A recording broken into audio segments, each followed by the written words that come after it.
এখানে সিনিয়র সচিব শ্রীশু বলেছে, বিশেষ সহকারী আইসিটি মন্ত্রণালয় ফয়েজ বলেছে যে আমরা নাগরিক সেবা দেওয়ার চেষ্টা করছি। আমি প্রথম দিন থেকে চেষ্টা করছি যে এটা কেন হবে না। মাঝে মাঝে কথাবার্তা হয়, কাগজপত্র দেখি, সরকারের পক্ষ থেকেও বলা হচ্ছে আমরা সব কিছু ডিজিটালাইজ করে দেবো, নাগরিক যে কোনো জিনিস তার কম্পিউটার থেকে পেয়ে যাবে। এটা কথা, বাস্তবে দেখি না। তা আমি সকল সচিবের সঙ্গে আলাপ করেছি, কেন হচ্ছে না, এই যে হচ্ছে, এই যে আমরা করেছি, আমরা এখানে একটা করেছি, এবং বেশিরভাগ হলো মন্ত্রণালয়ের ভেতরে, তার ডিপার্টমেন্টের ভেতরে। আমি ডিপার্টমেন্টের ভেতরে না, এটা মানুষের কাছে যেতে হবে। ডিপার্টমেন্টের ভেতরে হলে তো আগের মতো রয়ে গেল, শুধু মাঝখানে একটা কম্পিউটার দেখাইলাম। এটা মানুষের আয়ত্তে চলে যেতে হবে। সরকারকে সে দেখবেই না। সরকার মানুষের কাছে, সরকার কেন গিয়ে বসে থাকবে? সরকারের সার্ভিস যাবে, সরকার যাবে না। সরকারের প্রযুক্তি যাবে, সরকার যাবে না। একটা ইয়াং ছেলে মেয়ে সোৎসাহে কাজ করবে গ্রামে গঞ্জে, তারা তো তৈরি, তাদেরকে ট্রেনিং দিতে হবে না।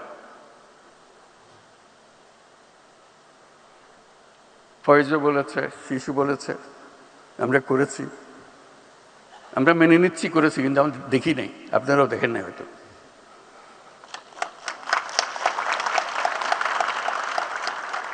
পরিসংখ্যানও দেবে, এতটা করে, এত শত করেছি, এত হাজার করেছি, কিন্তু আমরা দেখি নাই। কেউ ঘরে আসে বলে নেই, দেখেন আমি এনআইডিতে যাওয়ার কথা, এখানে টাকা দিয়েছে, আমার এনআইডিতে দিয়ে দিছে। আমি বিশ্বাস করি না যে সেটা পারবে। আমি অবাক হয়ে গেলাম। এই গল্প কেউ ঘরে এসে বলে নাই, বন্ধুকে বলে নাই। যদি হয়ে থাকে তাহলে তো এটা সবার কাছে চলে যাওয়ার কথা। একই জিনিস তো, ও যেখানে সরকারের ধারে কাছে যাওয়ার দরকার নেই। সরকারের কাজ হলো জিনিসটা তৈরি করে দেওয়া, তারপর নাগরিকের কাজ করবে। এখন সরকার যেহেতু চাইছে না সবাই আমার কাছে আসতে হবে, আমার কাছে না আসলে আমার জীবন অসার।